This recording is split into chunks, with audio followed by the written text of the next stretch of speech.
amen, mais il n'a pas encore résolu quelque chose, donc bon. Non. Amen, amen, amen. Le Seigneur est bon en tout temps. Amen. Le souffle de vie déjà, c'est déjà bon. Amen.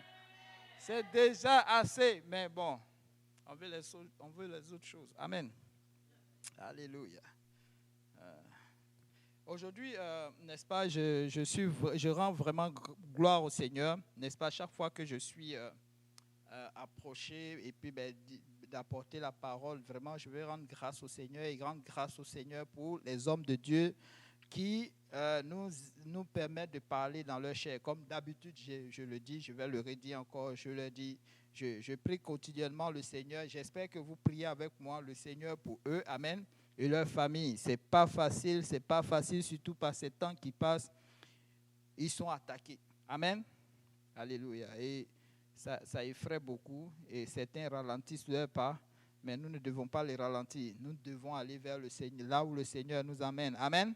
Alléluia. Donc nous devons pousser. Amen. Gloire soit rendue au Seigneur. Merci encore pour ce merveilleux peuple de Hochelaga. Amen. Est-ce que vous pouvez acclamer pour vous-même? Alléluia. Le Seigneur est bon. Merci Seigneur. Parfois on est 2, parfois on est 3, parfois on est 4, parfois on est 10, parfois on est 50, parfois. Mais en tout cas, je veux dire que vraiment vous êtes là. Amen. Il y a toujours une étoile là. Amen. Le Seigneur est bon. Aujourd'hui, n'est-ce pas, le Seigneur m'a conduit dans un peu dans quelque chose que nous allons parler, n'est-ce pas, va tourner autour de, n'est-ce pas, de l'assurance. N'est-ce pas, l'assurance. On va parler de l'assurance, mais les versets clés que je vais utiliser, ça sera vraiment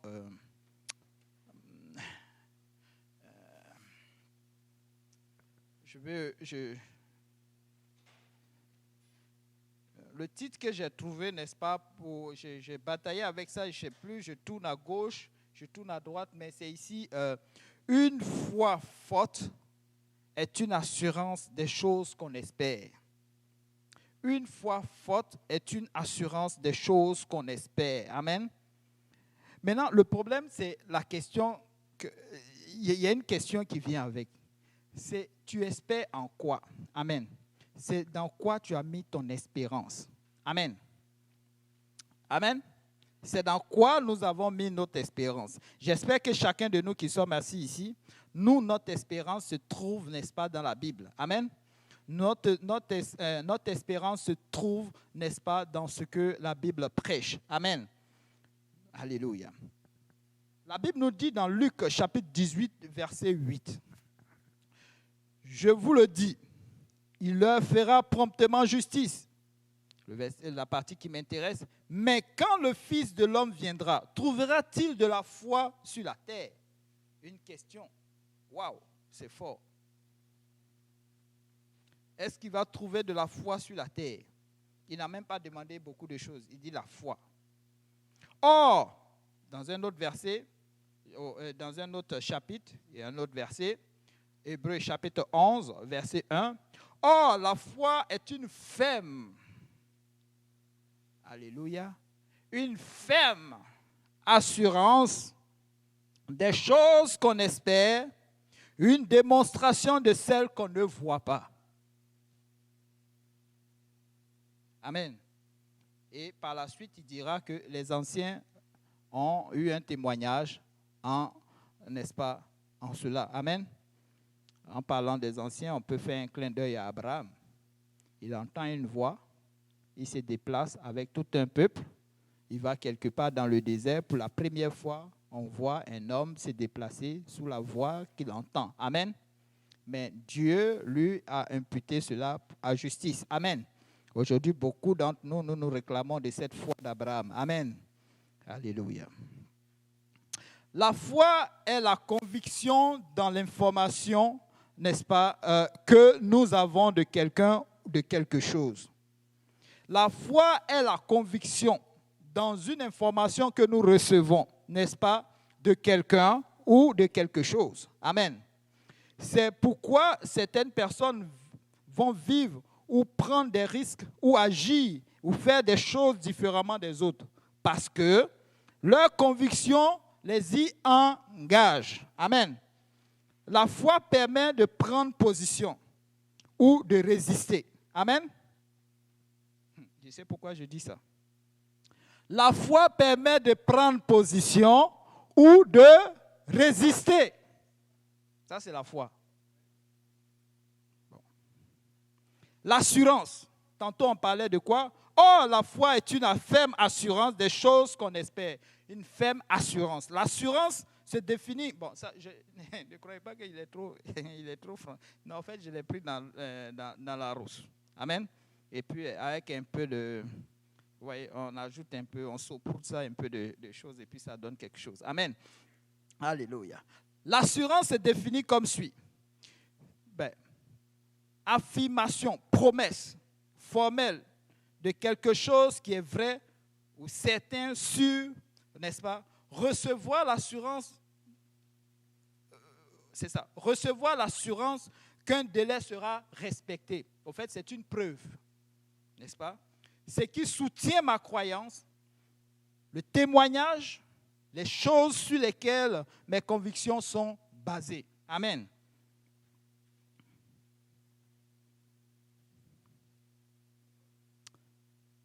On parle d'espérance. L'espérance, c'est quoi? C'est l'espoir. Vous savez, l'espoir se définit comme suit. Mettre sa confiance en quelqu'un ou en quelque chose, compter sur, pas de doute.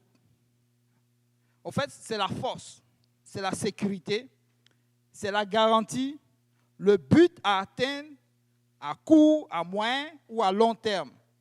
Idéal à atteindre, coûte que coûte. Amen. Ça, c'est l'espoir. Oui, l'espoir. Vous voyez, quand on parle de la foi, est une ferme assurance. Le livre d'Hébreux dit, la foi est une ferme assurance. Quand quelque chose est ferme, ça veut dire qu'il n'y a pas de trou, il n'y a pas d'ouverture, elle est sereine, elle est certaine, elle est sûre de ce qu'elle fait. Amen. Oui. Des choses, ferme assurance. Donc, il a une assurance. En fait, l'assurance, c'est quoi? Il a des preuves. Il marche selon, comment on appelle ça? Il marche sur, comment on appelle ça? Sur certains témoignages. Amen. Il prend des décisions sur ce qu'il sait. Si tout à l'heure, là, quelqu'un vient, je rencontre quelqu'un, et puis il me dit, ah ben, oh, tu sais, le frère Gauthier n'a pas d'enfant. J'ai dit, comment ça? Il dit, mais non. Je t'ai dit, le frère Gauthier n'a pas d'enfant. Ben bon, une seule chose va venir dans ma tête. Il ne connaît pas le frère Gauthier ou il est en train de m'amener vers une discussion vaine. Donc, je vais lui dire, ben, soit je vais continuer, soit je vais même me taire. Juste lui dire que le frère Gauthier a des enfants. Mais s'il me dit non, il insiste, le frère Gauthier n'a pas d'enfants. J'ai dit, bah, ok, je laisse tomber. Pourquoi? Parce que je le connais. Je le sais. J'ai même touché ses enfants. Bon, je ne discute pas. C'est une vérité qui est ferme. Oui. Alléluia. On va quelque part. Oui, c'est sûr. Vous savez, nous marchons dans un monde où les gens ont mis, n'est-ce pas, leur espoir dans tout ce qui nous entoure, dans tout ce qui, n'est-ce pas, nous distrait. Amen. Et leur rêve, c'est d'atteindre ces choses-là. Quand quelqu'un parvient à un certain niveau, il devient l'élite. C'est lui qu'on consulte. Il devient un idéal à atteindre. Il y a certains même qui prennent leur nom pour donner à leurs enfants. Amen. Oui. Ils ont l'assurance de ces choses-là, n'est-ce pas? Ils ramassent toutes ces choses-là et ça devient comme une assurance pour eux. C'est une preuve ils sont vraiment en droite ligne avec ce que le divin demande, n'est-ce pas, pour qu'ils puissent mieux vivre sur cette terre. Amen. Vous allez voir, souvent ça sera l'école, tel que les diplômes. Des gens vont bâtir leur vie tout autour. Si tu n'as pas de diplôme, tu n'es rien. Amen. Tu n'as pas ceci, tu es écarté. Amen. La politique, des gens vont vraiment investir là-dedans. Ils vont investir. Et toutes ces choses dont je cite là, c'est réel. Ils vont investir de l'argent, ils vont investir de l'énergie, ils vont investir tout leur être. Parce que le rêve, c'est d'atteindre Un idéal. Il y a des gens pour lesquels, à un moment donné, ils me demandent, mais ils vont à l'école même pourquoi? Parce qu'ils vont à l'école, ils sortent de ces diplômes. 2 ans après, tu le rends compte, il dit non, il est encore à l'école. Après, encore, il continue encore. Là. Mais je dis, mais tu vas où tu vas avec tous ces diplômes? On ne sait pas. Non, le fait d'aller à l'école, ce n'est pas mauvais. Mais le fait de collectionner les diplômes et puis mettre ça comme un idéal à atteindre, sans toutefois comprendre qu'il y a d'autres choses plus importantes que ça devient un problème. Et vous allez voir, ils vont bouleverser des vies autour d'eux. Ils vont vouloir pousser des personnes à vraiment atteindre ce qu'ils veulent. Amen. Ces personnes-là brisent beaucoup leur famille, brisent, n'est-ce pas, l'avenir de certains enfants, n'est-ce pas, qui sont autour d'eux. Amen. Ils investissent dans les armes. Amen. Et vous voyez, dans ces temps, c'est la course aux armements. Tout l'argent, on pourrait prendre tout cet argent, aller en Haïti, pour aider Haïti à se relever. Mais non, chacun veut avoir l'âme la plus puissante. C'est incroyable. Ils investissent dedans, dans les recherches. Oui, les industries alimentaires, il y a des gens qui achètent des hectares et des hectares de terrain pour produire en masse. Amen. Ils investissent dedans. L'environnement. Tout dernièrement, j'ai entendu parler de COP 15. Voilà. Ils sont venus se réunir ici. C'est grave. Pour pouvoir sauver l'environnement.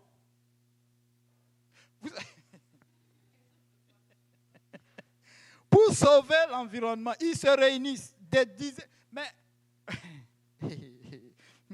les hôpitaux, l'électricité.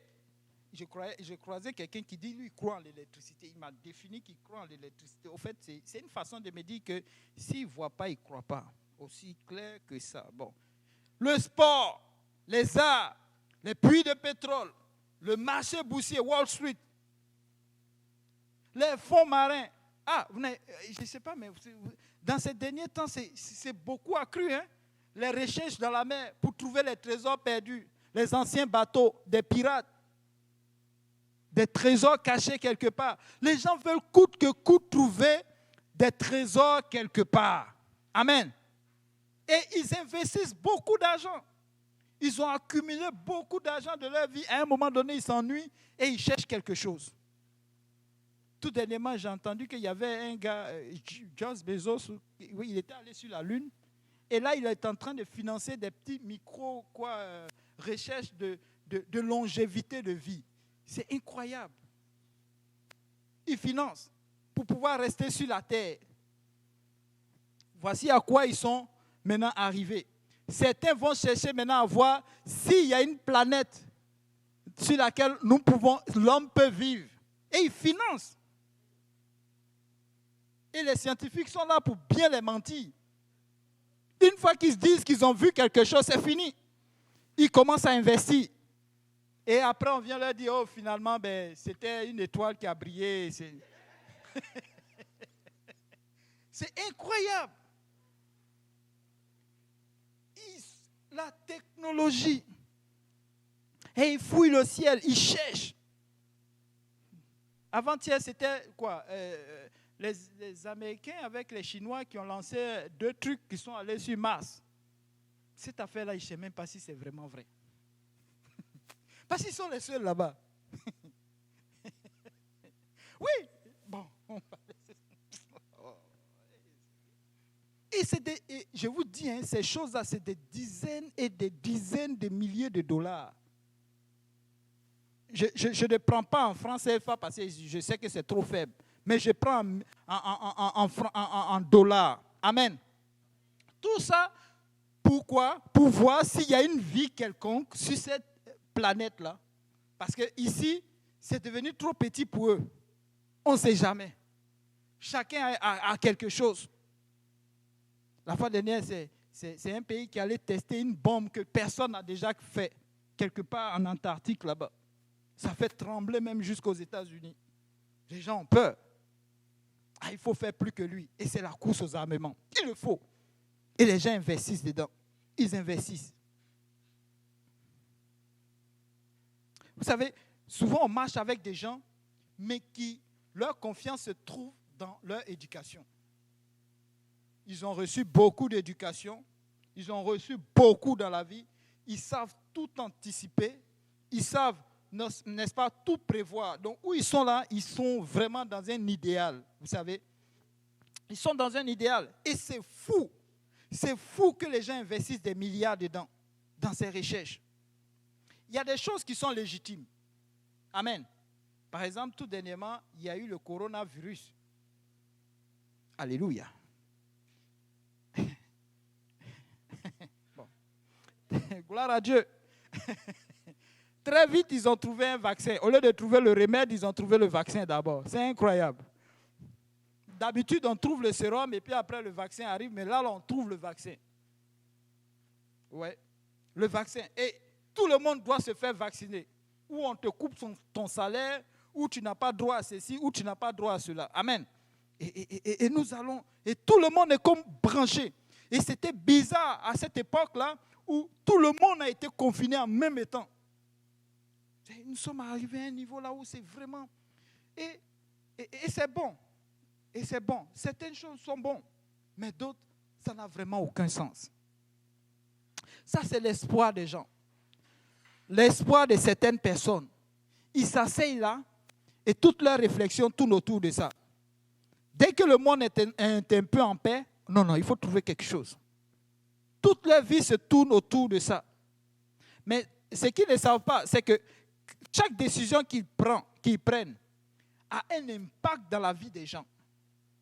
Et très souvent, ce n'est pas la majorité qui gagne, mais c'est un tout petit groupuscule, n'est-ce pas, qui se partage ces intérêts-là, au détriment de la majorité. Amen.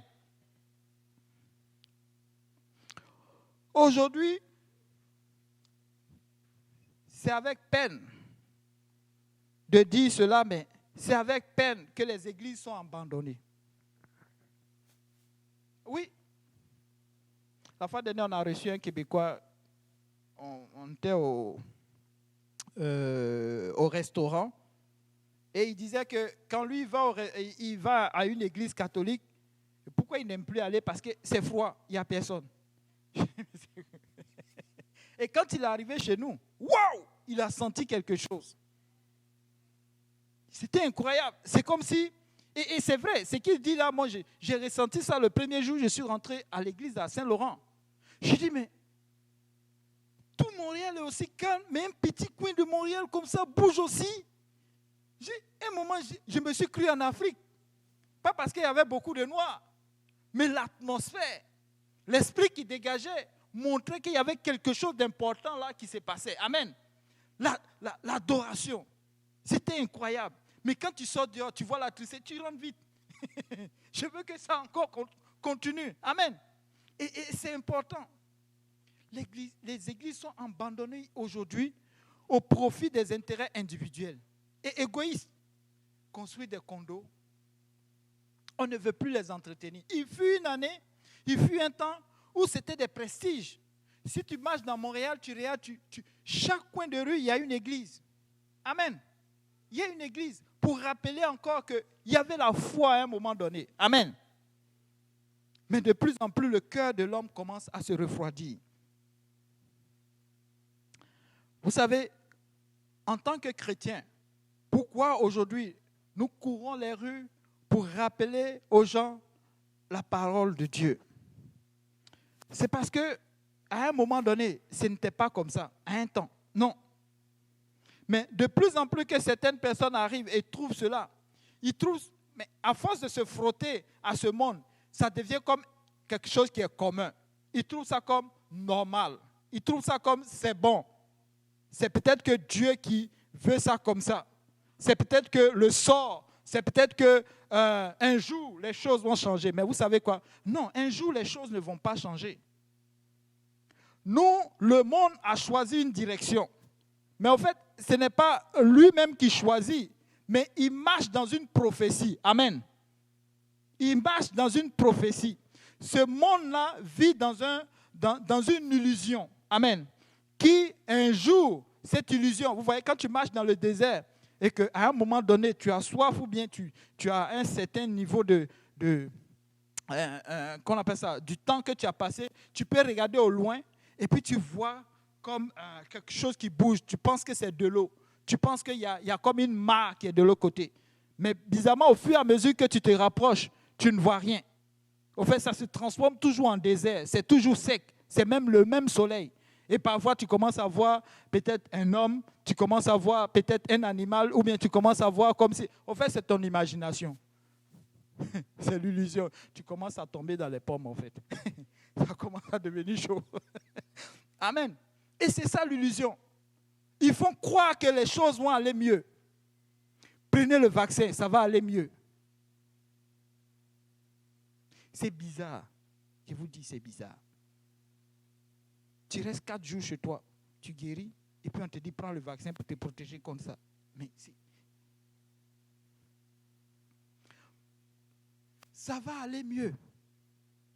Cherchons la paix. Jetons des bombes quelque part là-bas, ça va aller mieux. Imposer la paix coûte que coûte, ça va aller mieux. On a un plan budgétaire pour toi. Comme tu ne vas pas bien, on arrive. Tu vas aller mieux. Mais quelques années, tu t'en rends compte que ça ne marche pas. Amen. Et ça, c'est la proposition du monde. Vous savez quoi? Depuis l'Ancien Testament, le Seigneur a une prophétie dans ce monde. Amen. La prophétie est déjà déclarée. Il n'y a rien à faire. Amen. Il n'y a pas de plan réversible. Ésaïe 65, verset 17. Et Ésaïe 66, verset 22. Ésaïe 65, verset 17 et Ésaïe 66, verset 22.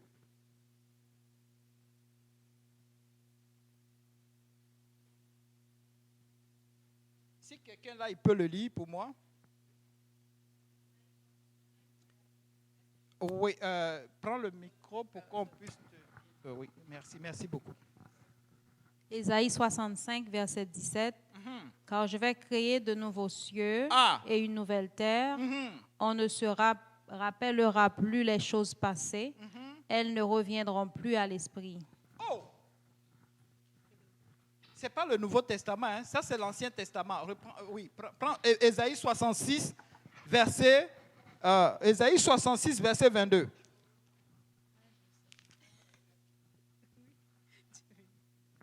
66, verset 22. Je lis au nom du Seigneur. Ésaïe 66, verset 22 nous dit... Verset 22. Okay.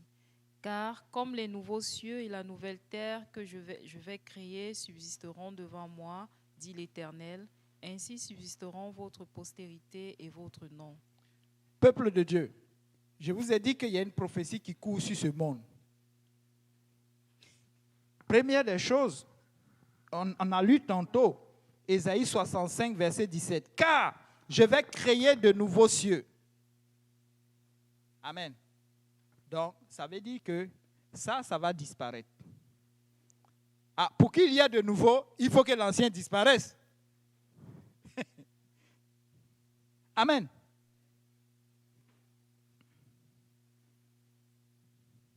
Oui, il faut que l'ancien disparaisse. Et une nouvelle terre, dans une nouvelle terre, on ne se rappellera plus des choses passées. On ne reviendra plus, elles ne reviendront plus à l'esprit.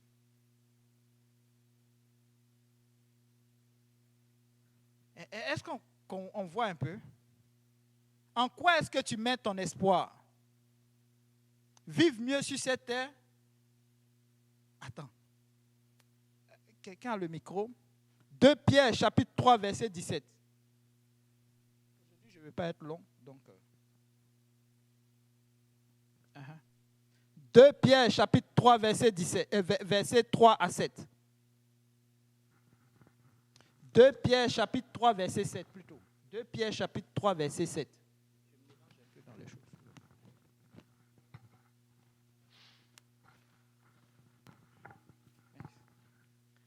Or, la parole de Dieu, le ciel et la terre actuels sont gardés pour le feu, réservés pour le jour du jugement et de la perdition des hommes impies. Amen. Voilà à quoi est réservée cette terre. Dans ma version, on dit, tandis que par la même parole, les cieux et la terre d'à présent sont gardés, réservés pour le feu, pour le jugement, le jour du jugement et la ruine des hommes impies. C'est-à-dire tous ceux qui espèrent, tous ceux qui ne vont pas suivre, n'est-ce pas, la parole de Dieu, tous ceux qui ne seront pas élus, tous ceux qui ne seront pas prêts, qui vont chercher, n'est-ce pas, à rester sur cette terre. Amen. La même parole qui a prêché dans Ésaïe dit que cette terre, elle est réservée à quoi? Au feu. Donc, peuple de Dieu, en quoi est-ce que nous devons mettre notre espoir? Même si on ne le voit pas, même si on ne le sent pas. Amen. Il y a une prophétie qui court sur ce monde. C'est pourquoi les choses ne vont pas aller mieux. Et chaque jour qu'on avance, chaque prophétie, n'est-ce pas, se réalise. Il y en a plein qui se sont déjà réalisés. Amen. La seule maintenant qui reste, c'est le retour du Seigneur. C'est le retour du Seigneur. Et le retour du Seigneur, il ne vient pas pour prendre n'importe qui. Il vient pour prendre son église. Une église qui porte son nom. Gloire soit rendue au Seigneur. Que ma soeur tantôt, en arrière, là, hein? Nanel. Amen. Oui, la soeur, la semaine dernière, elle a revêtu le bon nom du Seigneur Jésus-Christ. Amen. Alléluia. Elle a accepté quand on lui a parlé de l'évangile. Amen. Alléluia. Et c'est comme ça que le Seigneur appelle ses enfants. Beaucoup vont entendre. C'est pourquoi quand tu sors, que tu regardes dehors, souvent les gens te disent que tu es en train de les juger. Tu ne les juges pas. Le Seigneur dit que j'ai un peuple dans ce monde. Amen. Donc ce n'est pas n'importe qui va écouter. Amen. Mais celui qui va porter le nom, c'est aussi bizarre. C'est aussi simple. Mais est-ce que vous savez, parfois, avant, quand j'étais encore tout jeune dans le Seigneur, je croyais qu'en me faisant baptiser au nom de Jésus, des kilos de choses vont sortir de moi. Par exemple, un coup comme ça, je me sens libre. Un truc tombe, boum. Ouais. Et puis ça, c'est le mensonge qui tombe comme ça. Et puis, boum, un coup on entend, boum. Ça, c'est quoi? Les commérages qui tombent. Je marche encore. Et puis tu entends, boum. Tu vois, je commence à me libérer. Je croyais ça. Mais finalement, non. De la façon dont tu es rentré, c'est comme ça que tu sors. Physiquement, oui. Toi-même, tu te vois l'eau passer sur toi. Mais laisse-moi te dire, spirituellement, non, tu as accompli quelque chose de puissant. Une âme qui est gagnée, la Bible nous dit que même les anges au ciel sont, n'est-ce pas? Alléluia. Alléluia. Sont dans la joie. Aussi simple, mais puissant. Et le monde ne peut pas le comprendre. C'est difficile pour le monde de comprendre. Si le Seigneur n'aide pas, c'est difficile pour le monde de comprendre. Si nous n'allons pas prêcher, c'est difficile pour le monde de comprendre. Si nous n'insistons pas, si nous ne prions pas, si nous ne jeûnons pas, si nous ne faisons pas ce que nous sommes en train de faire ici, le monde ne peut le comprendre. À force d'insister, je vous dis, au Shelaga, à force de continuer à venir, à force de continuer à prier, de se lever à 4 heures de prier, à force de faire les choses, à force d'enseigner, je vous dis, des âmes viendront peu à peu. Et bientôt, quand tu vas lever la tête, toute cette salle sera remplie. On aura besoin même de casser le mur là et puis de continuer encore. Mais ceci, on ne peut pas mettre notre gloire là-dedans. Parce que c'est le Seigneur. Amen. Mais parce que ce qui arrive, c'est que nous allons passer à un autre niveau. Nous nous préparons à passer à un autre niveau. Pourquoi? Parce que le Seigneur vient chercher ses enfants. Et nous ne pouvons pas rester sous ce même aspect. C'est pourquoi la sœur a revêtu, n'est-ce pas, du nom du Seigneur Jésus-Christ, mais elle a été remplie du Saint-Esprit. On ne l'a pas laissée comme ça. On dit non, il faut que tu sois rempli du Saint-Esprit. Il faut. Il y a une promesse Cette terre va disparaître. Il y a une promesse pour les chrétiens. Dans Jean 14, versets 1 à 4. Jean 14, versets 1 à 4.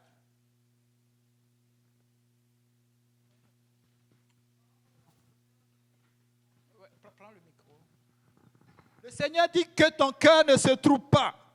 Oui. Que votre cœur ne se trouble point. Croyez en Dieu et croyez en moi. Il y a plusieurs demeures dans la maison de mon Père. Alléluia. Si cela n'était pas, je vous l'aurais dit. Je vais vous préparer une place. Et lorsque je m'en serai allé et que je vous aurai préparé une place, je reviendrai et je vous prendrai avec moi, afin que là où je suis, vous y soyez aussi. Vous savez... Continue. Vous savez où je vais et vous savez le chemin. Thomas lui dit... Non, c'est bon. Amen. Donc, vous savez le chemin. Nous connaissons le chemin. Mes sœurs, nous connaissons le chemin. Nous connaissons. Chaque jour, nous entretenons ce chemin-là ici. Amen. Et quand quelqu'un décide, n'est-ce pas, prendre ce chemin, on l'encourage. Amen. Et nous allons au ciel. Il y a une nouvelle demeure. Le Seigneur prépare le chemin pour nous là-bas. Et bientôt, il viendra nous prendre. Mais qui sont ceux qui devront être sauvés? Amen. Le Seigneur ne trie pas. Il n'y a pas que les Congolais. Il n'y a pas que les Péruviens. Il n'y a pas que les Camerounais. Dieu appelle toute âme. Amen. Tous ceux qui ont faim et soif. Amen. Vous savez, depuis l'Ancien Testament, le Seigneur a commencé déjà à appeler les âmes. Mais il n'a pas fait de façon à ce que les gens puissent, n'est-ce pas, dire, bon, oh, c'est ceci, c'est cela. Non, il allait très simple. Vous savez, quand on va dans un cimetière et qu'on trouve des os, tu ne peux pas distinguer s'il y a un blanc qui est là, ou c'est un noir, ou si c'est un haïtien, ou si c'est un juif, si c'est un péruvien, si c'est un Guatemala. Salvador, désolé, salvadorienne. Amen. Donc on ne peut pas savoir. Peut-être ce qu'on peut dire, c'est peut-être une femme, un homme, peut-être un enfant, un jeune, mais on ne peut pas distinguer cela. La Bible nous dit, alléluia, dans Genèse chapitre 7, versets 5 à 8, je vais le lire. Noé exécuta tout ce que l'Éternel, n'est-ce pas, lui avait ordonné. Noé avait 600 ans lorsque le déluge, n'est-ce pas, d'eau fut sur la terre. Et Noé entra dans l'arche avec ses fils, sa femme et la femme de ses fils, pour échapper au déluge. Pour échapper aux eaux du déluge. D'entre les animaux purs et d'entre les animaux, n'est-ce pas, qui n'étaient pas purs, les oiseaux et tous ceux qui se meuvent sur la terre, n'est-ce pas, c'est avec ceux-là. Amen. La Bible nous dit quoi? D'entre les animaux purs et les animaux qui n'étaient pas purs. Amen. Vous savez, c'est une typification. Typifier, c'est quoi? C'est prendre une image, prendre quelque chose et puis essayer d'exprimer, n'est-ce pas, une vérité. Amen. Alléluia. Et si vous regardez là, quand on parle, n'est-ce pas, d'animaux purs, on veut parler d'Israël. Animaux impurs, c'est nous autres. Amen. Le premier peuple de Dieu, c'est Israël.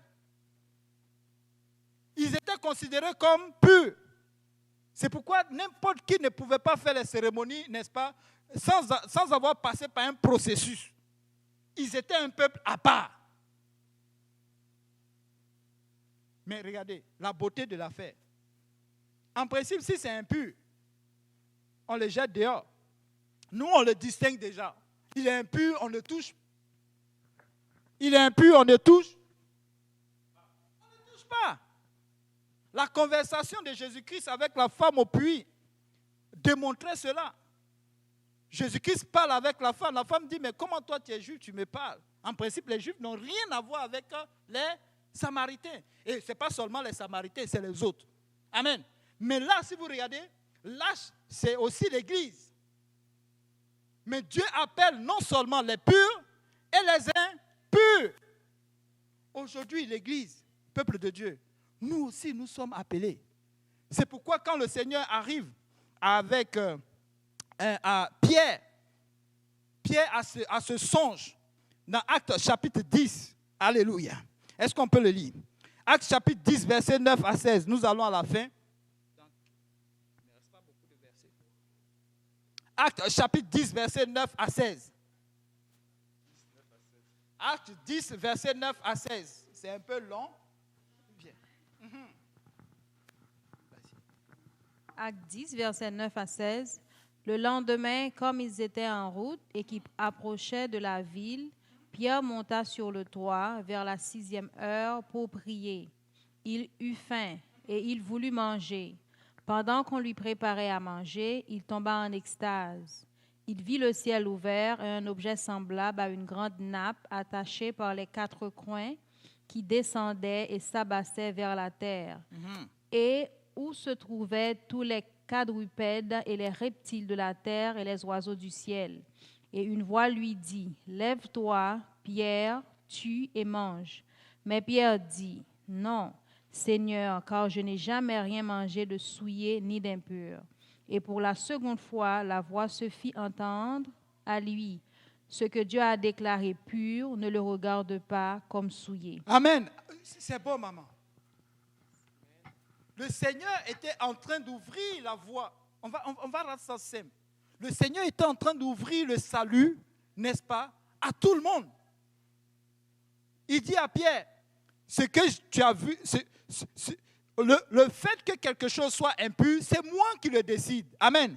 C'est Dieu qui le décide. Demain matin, il peut dire qu'aujourd'hui, ce qui était impur, je le prends aujourd'hui. Amen. Je peux le déclarer comme pur. Amen. Et je te dis aujourd'hui, je dis à chaque être humain en ce lieu, le Seigneur nous a appelés au salut. Souvent, les gens croient que la Bible, c'est pour certains. Ce que dit la Bible, c'est pour d'autres. Comme les choses ne se manifestent pas comme pour le voisin chez moi, la Bible, c'est peut-être pas vrai. Souvent, quand on a trop duré dans l'église, on commence à avoir de mauvaises pensées. Je vous le dis, que cette parole-là, elle est vraie pour nous. Amen. Elle est vraie pour toi. Elle est vraie pour Péruvien. Elle est vraie pour tous ceux qui habitent sur cette terre. Un être humain, la parole est vraie pour nous. Et le Seigneur nous appelle au salut aujourd'hui. Tu étais impur, mais le Seigneur dit, je t'aime pareil. Amen. Et le verset de conclusion, ça sera dans Apocalypse chapitre 7, verset 4 à 10. Vous allez voir de quoi je parle. Apocalypse 7, verset 4 à 10.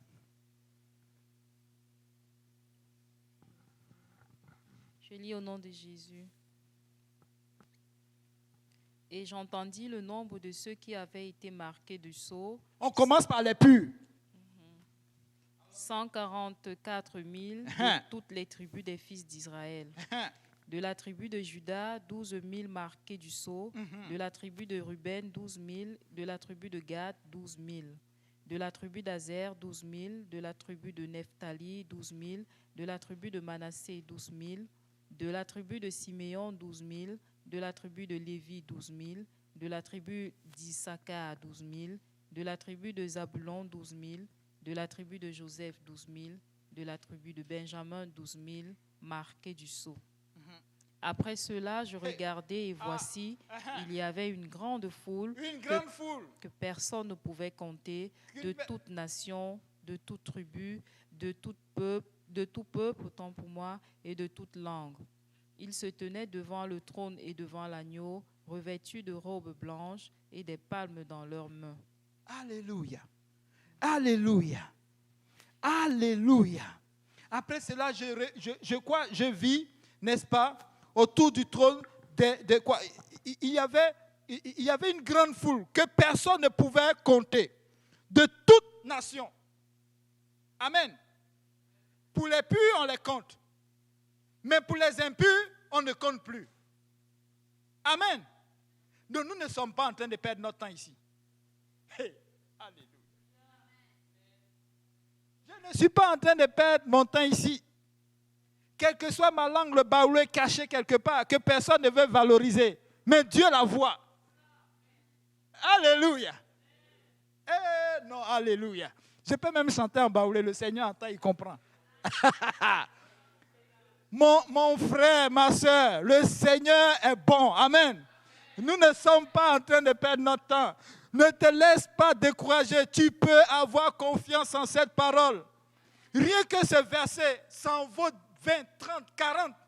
C'est-à-dire si je persévère, si ma foi devient ferme, si je marche selon la fois dernière, le frère Jean, il prêchait le message de dire continue la marche. Vous savez, le peuple de Dieu était dans le désert. Tout était là pour les décourager. Mais ils devaient continuer la marche. 40 ans en train de marcher. Yannick, on a combien de temps ici même? C'est maintenant que je viens d'avoir 40 ans. Et tu es découragé. Il y avait un qui avait 300 ans. Le Seigneur l'a pris. Waouh! Élie, il était dans tous ces... Dans Élie. Waouh! Peuple de Dieu, nous ne sommes pas en train de perdre notre temps. Nous avons l'excellence. Nous avons, n'est-ce pas, l'alliance la plus excellente, la plus complète. Tout ce que le Seigneur demande. Alléluia. Répands-toi.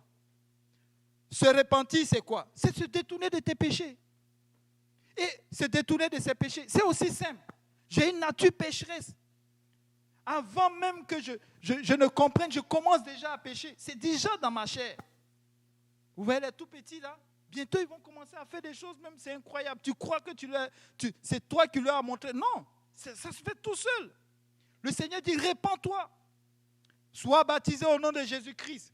C'est pourquoi les apôtres partout, tu vas fouiller dans la Bible partout, ils s'assuraient que les gens soient baptisés et remplis de son esprit. Amen. Et ça, ce sont des choses, ce sont des dogmes qu'on ne peut pas changer. Ce sont des choses qui sont bibliques, on ne peut pas changer. C'est la voie. Il dit, vous connaissez déjà le chemin. Vous connaissez le chemin. La seule chose, c'est de persévérer sur le chemin. Hochelaga est en train de persévérer sur le chemin. Et je dis ça, mais pour des dizaines d'autres églises encore, qui persévèrent sur ce chemin-là. Il n'y a qu'un seul chemin. Le Seigneur Jésus-Christ vient chercher une église qui a son nom, qui porte son nom. Amen. Je n'ai jamais vu un époux aller chercher son épouse et il se trompe, à moins qu'ils n'ont jamais fait le mariage ensemble. Vous savez, ça arrive, hein? Tu es ici et puis on te marie là-bas. Et puis on te dit, viens chercher ton épouse. Tu arrives là-bas et tu cours vers une, on dit non, c'est l'autre. Tu sens même que c'est un mariage à distance. Mais là, ce n'est pas ça. Le Seigneur te connaît déjà. Amen. Donc le Seigneur ne va pas se tromper. Amen. Si le Seigneur ne va pas se tromper, nous aussi, nous n'allons pas nous tromper. Amen. Il n'y a qu'un seul chemin. Amen. Peuple de Dieu. Alléluia. Il n'y a qu'un seul chemin. Amen. Et c'est ce chemin-là, nous sommes là-dessus. Est-ce qu'on peut se lever, n'est-ce pas? Alléluia. Est-ce qu'on peut se lever dans la présence du Seigneur? Est-ce que, alléluia, nous pouvons acclamer le Seigneur? Merci Seigneur pour son bon nom. Merci pour le chemin que tu nous as donné. Nous n'allons pas faillir. Nous ne voulons pas nous tromper. Nous allons l'emprunter. Nous allons rester là-dessus. Nous n'allons pas nous laisser, alléluia, distraire. Nous n'allons pas nous laisser distraire par le monde et ces choses, ces charlatans. Nous allons persévérer là-dessus. Alléluia. Soyez bénis au nom de Jésus. Amen.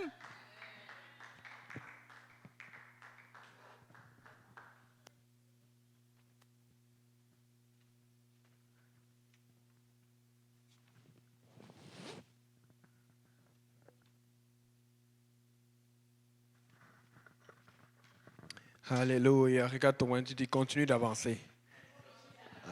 Nous sommes dans le bon. Juste une idée comme ça. Il y a un verset dans Hébreu qui dit prenez garde à ce péché qui nous enveloppe si facilement. Regardez comment Dieu nous a oint. Il nous a rendus beaux. Je ne sais pas pour vous, mais nous sommes beaux. La sainteté te rend beau. La sainteté te rend attirant. Et je le sais parce que je le vois où je passe. Dans ton entourage, tu vois comment ça attire le monde. Amen. Mais quand on dit le péché qui nous attire facilement, c'est parce que alors qu'on attire le monde autour de nous, vous n'avez jamais remarqué, peut-être c'est seulement à moi que ça arrive, hein? Vous n'avez jamais remarqué le nombre de mauvaises pensées que le diable t'envoie où tu peux juste tout gâter, tout ce que Dieu t'a consacré pendant 7 ans, 8 ans, 9 ans, parce que le diable n'est pas content. Tu peux juste tout gâter et tu commences à faire comme tout le monde. Tu commences à devenir sale, à mal parler, à mal agir, à faire tout ce que tu vois. C'est parce que Dieu est en train de nous garder. Mais pour qu'il te garde, il faut que tu lui donnes ta main, ton cœur, et que tu aies cette foi dont le frère Saint-Pierre vient de parler. Amen. C'est pour ça qu'il y a une chose que j'ai remarquée dans la chrétienté. Chaque jour, quand tu te lèves, tu te réengages avec Dieu. Il y a quelqu'un qui s'est levé un jour et a dit, non, moi, c'est trop pour moi. Dieu a dit, ok, fais ce comme tu veux. Mais la Bible dit, vous êtes le sel de la terre. Tu as mangé la nourriture sans le sel. Chez nous, il y a une nourriture qu'on appelle un nkwem. Quand tu fais le nkwem, ça ne goûte pas, ça ne goûte rien. Mais quand il y a vous n'avez pas remarqué que quand vous êtes à l'église, ça change. Quand quelqu'un manque à l'église, il y a quelque chose qui manque. Amen. Nous sommes faits pour servir le Seigneur. Nous devons servir le Seigneur. Moi, je ne sais pas. Les gens disent, mais Yannick, tu ne regrettes jamais. Moi, quand je regarde en arrière, je ne regrette pas. Parce que quand je regarde même les situations que j'ai traversées, j'ai dit, si je n'avais pas traversé cette situation, je ne pense pas que je serais en feu comme je suis en feu pour le Seigneur aujourd'hui. Parce que oui, il y a des regrets que j'ai eus, mais la plupart des regrets que j'ai eus, c'est d'avoir pas obéi à Dieu quand Dieu me disait d'obéir. Amen. Et nous avons des conducteurs, des bons conducteurs. Nous sommes dans une église de réveil, une église qui est en feu pour le Seigneur. Amen. Et quand nous avons cette foi, nous montrons l'exemple à ceux qui nous regardent. On peut juste sortir là et commettre le péché si facilement. Mais dès que tu veux prier, regardez, tu veux prier le soir, oui, je sais qu'on prie déjà, tu es fatigué. C'est facile de rater la prière. C'est facile de skipper. Mais c'est difficile de rater le lunch. Quand il faut manger, tout le monde sait quand il rentre à la maison, il mange, il n'a pas dîné. Amen. C'est difficile. Des fois, tu as même l'embarras du choix. Tu dis, bon, aujourd'hui, il faut que j'aille au Tim Hortons ou au McDo, ou après, ou pas de chien, manger trop IGA, tout. Bon, tu commences à faire, avec l'inflation, il faut que je mange plus ça, moins ça, ça. Mais c'est facile de faire cela. Mais quand il faut faire le bien, il y a un effort. C'est parce que le Seigneur nous utilise pour montrer l'exemple à ceux qui sont autour de nous. Et c'est ça, une vie selon Christ. Une vie où tu montres l'exemple aux autres, où les autres regardent. Et souvent, tu vas voir, c'est ça qui les empêche de commettre beaucoup de banalités. Parce que tu te tiens et se demande, mais qu'est-ce qui se passe dans ta tête? Le problème, c'est que le Seigneur a pris le contrôle de notre tête. L'Esprit du Seigneur nous a remplis et nous sommes purs et nous montrons la pureté de Dieu. Amen. Est-ce qu'on peut battre les mains pour le Seigneur? Alléluia, Seigneur. On va prier puis on va bénir le repas. Seigneur Jésus, merci pour cet enseignement que tu as envoyé de la part de ton serviteur, le frère Simplice. Je prie pour que tu nous protèges, que tu protèges le retour de chacun d'entre nous. Je prie pour le temps de fraternité que nous allons avoir. Je prie, Seigneur, pour que tu bénisses le repas que nous allons partager, que ta main soit sur nous, Papa. Je viens prier pour nos enfants, Seigneur. Nous n'avons pas arrêté de prier pour ça hier dans la nuit. Nous refusons le malheur, tout malheur contre nos enfants, contre chaque enfant qui est ici. Nous venons réprimer cela au nom de Jésus. Nous venons frapper, Seigneur Jésus, dans le nom de Jésus. Nous venons nous élever et frapper toute sorcellerie, tout sorcier, tout incantateur, toute incantatrice qui va oser toucher nos enfants, Seigneur. Nous venons nous tenir dans la brèche et nous tenir dans la brèche pour nos enfants, pour nos familles, pour nos pros, Seigneur. Nous allons nous tenir, nous allons tirer nos familles dans le ciel, Papa, au nom de Jésus. Que tout le monde dise au nom de Jésus. Alléluia, Seigneur.